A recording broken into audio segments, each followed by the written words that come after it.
پاکستان کا غدار اور بنگلہ دیش کا ہیرو۔ پاکستان کے ایئر فورس کے ہیرو نشان حیدر راشد میں ناز شہید کا یوم شہادت 20 اگست 1971 ہے، لیکن وہ جب شہید ہوئے تب وہ تنہا تو نہیں تھے، ایک اور بھی تھا جس کا نام مطیع الرحمان تھا۔ کیا آپ نے کبھی جاننے کی کوشش کی کہ وہ کون تھا اور اس کی لاش کے ساتھ کیا ہوا؟ تو چلیے میں آپ کو بتاتا چلوں وہ کون تھا اور اس کی لاش کے ساتھ کیا بنا۔ ویڈیو شروع کرنے سے پہلے آپ سے ریکویسٹ ہے چینل کو سبسکرائب کر کے بیل آئیکن پر کلک کر دیں۔ مطیع الرحمان 29 اکتوبر 1941 کو پرانے ڈھاکہ میں پیدا ہوا۔ اس کے والد کا نام مولوی عبدالصمد اور ماں کا نام سید مبارک النساء تھا۔ وہ 9 بھائیوں اور 2 بہنوں میں چھٹے نمبر پر تھا۔ مطیع الرحمان نے اپنی ابتدائی تعلیم ڈھاکہ سے حاصل کی اور پھر پاکستان سرگودا میں ایئر فورس اسکول میں داخلہ لے لیا۔ 22 جون 1963 کو پاکستان ایئر فورس میں پائلٹ آفیسر شمولیت اختیار کی۔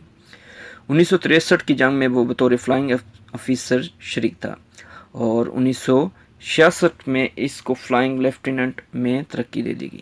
جنوری 1971 میں وہ فیملی سمیت ڈھاکہ میں 2 مہینے کی چھٹی کے لیے چلا گیا۔ 25 مارچ 1971 کو جب آپریشن سرچ لائٹ شروع ہوا تو مطیع الرحمان نے رامپور میں مکتی باہنی کے لوگوں کو ٹریننگ دینی شروع کر دی۔ 14 اپریل 1971 میں فضائیہ نے مطیع الرحمان کا ٹریننگ کیمپ تباہ کر دیا، جس کی وجہ سے وہ اس حملے میں محفوظ رہا۔ 23 اپریل 1971 کو مطیع الرحمان ڈھاکہ واپس آ گیا اور 9 مئی 1971 کو پاکستان کراچی میں فیملی سمیت پہنچ گیا۔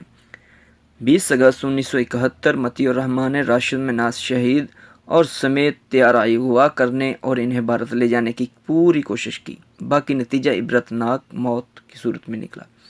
اب سوال یہاں پیدا یہ ہوتا ہے کہ اس کی لاش کے ساتھ کیا ہوا؟ مطیع الرحمان کی لاش کو پاکستان مسرور ایئر بیس میں دفن کر دیا گیا تھا۔ پھر 1976 میں جب بنگلہ دیش نے اس کو اپنا قومی ہیرو بنا ڈالا، پاکستان سے اس کی دفن ہوئی باقیات کا مطالبہ کر دیا۔ تب دور ذوالفقار علی بھٹو کا تھا اور اس وقت ذوالفقار علی بھٹو نے بنگلہ دیش کو اس کی باقیات دینے سے انکار کر دیا۔ بنگلہ دیش نے ہمت نہیں ہاری اور 30 سال بعد 26 جون 2006 کو پاکستانی وزیر خارجہ کے ترجمان تسلیم نورانی نے مطیع الرحمان کی باقیات واپس کرتے ہوئے اسے جذبہ خیر سگالی قرار دیا۔ یاد رہے اس وقت مطیع الرحمان کو ہلاک ہوئے 35 سال ہو چکے تھے اور ملک کی باغ دوڑ پرویز مشرف کے پاس تھی۔ بنگلہ دیش نے مطیع الرحمان کی لاش کو مکمل فوجی اعزاز کے ساتھ میرپور ڈھاکہ کے ایک فوجی قبرستان میں دفن کر دیا گیا اور بنگلہ دیش میں جسور ایئر بیس کو مطیع الرحمان کے نام پر منتقل کر دیا گیا۔ اب تک اتنا ہی، دیکھتے رہیے MS اپڈیٹس باکس۔